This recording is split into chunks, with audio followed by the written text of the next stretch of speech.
Hello and welcome to Oily Dog Racing. This is Jim. Today we're out in the garage. We needed a little space to set up this fine display of Cobra Daytonas, the mighty Shelby streamlined coupe. What I'd like to talk to you folks today about is different sizes and scales. Now, the slot car people out there probably know what a 32nd scale slot car is or a 24th scale slot car. There's some people that do slot cars that also do model railroading. They might want to have a little car on their layouts of the same size. And then there's some people that collect die cast and some people that play with remote control cars too. That's a lot of fun as well. But for this particular discussion, I'm keeping all the cars the same to give everybody a feel of size and scale.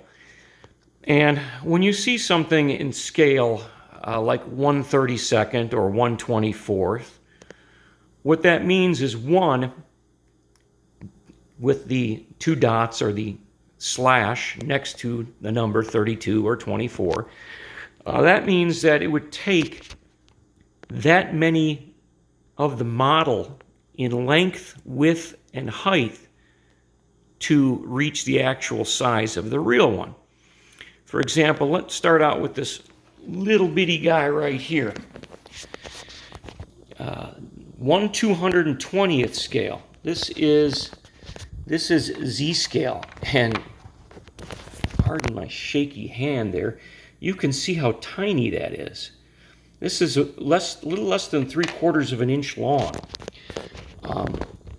Being Z scale, it would take 220 of these in length, 220 of these in height, and 220 of these in width to be the actual size of in this particular case, a Cobra Daytona.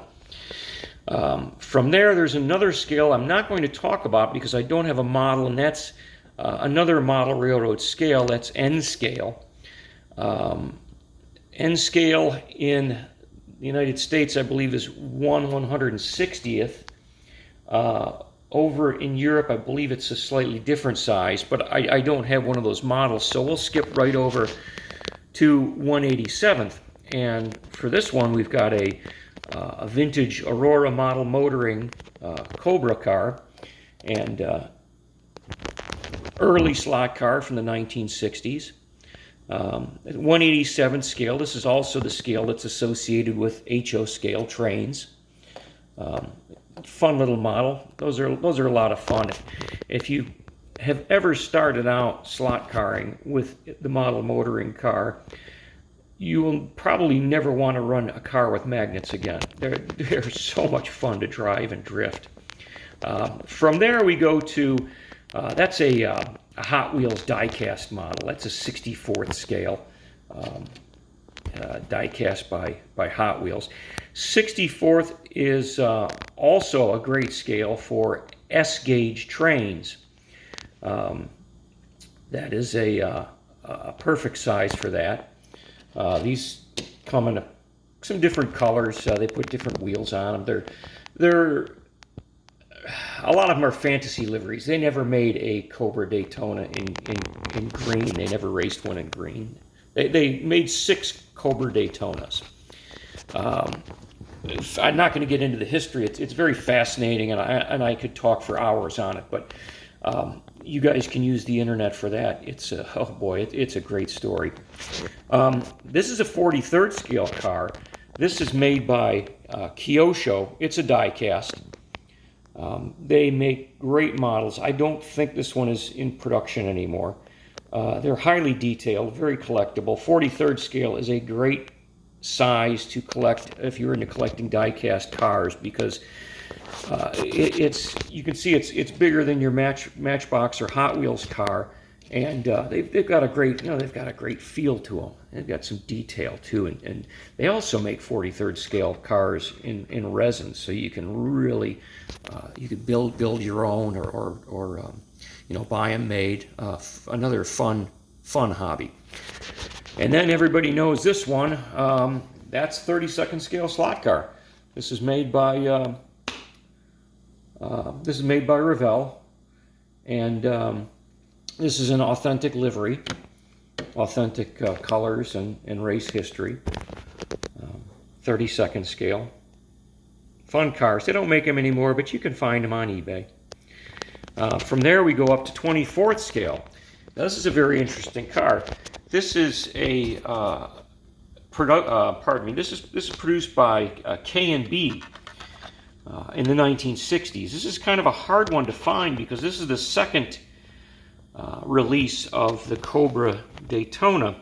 This one has the side pipes, and also it has the rear spoiler, and it's got some great detail in the hood.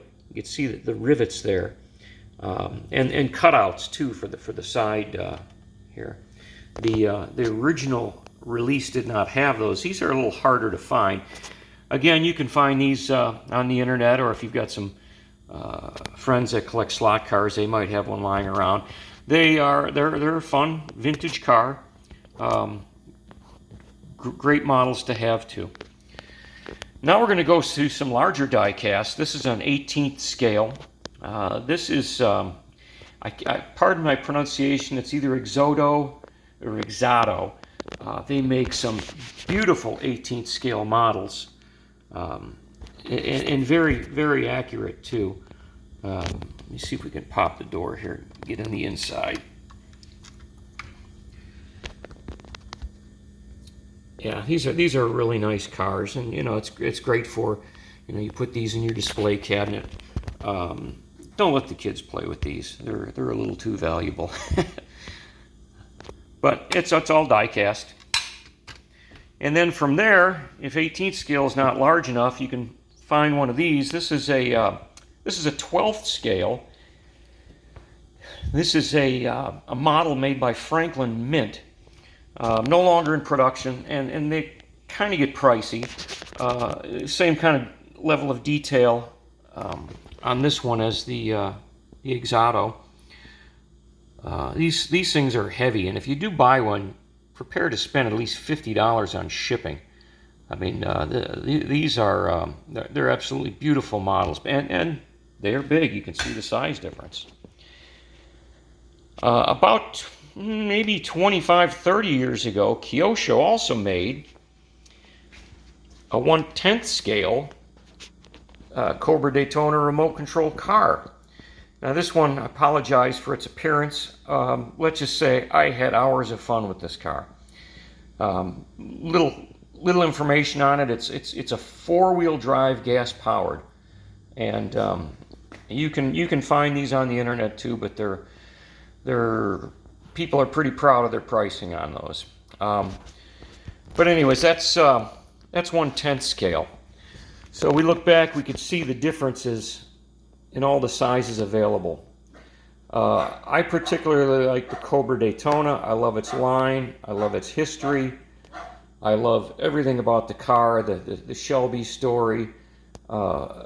It's fascinating. There's hours and hours of research you can do. And if you really like the Cobra Daytona like me, then you could always go and do one up in 1-to-1 scale. And I could tell you right now that is not a static model. Just a beautiful car with beautiful lines. Maybe it's my OCD, but that's what can I say? That's my discussion on scales. I hope you guys find it interesting. Thank you for watching, and everybody have a great day. Thank you.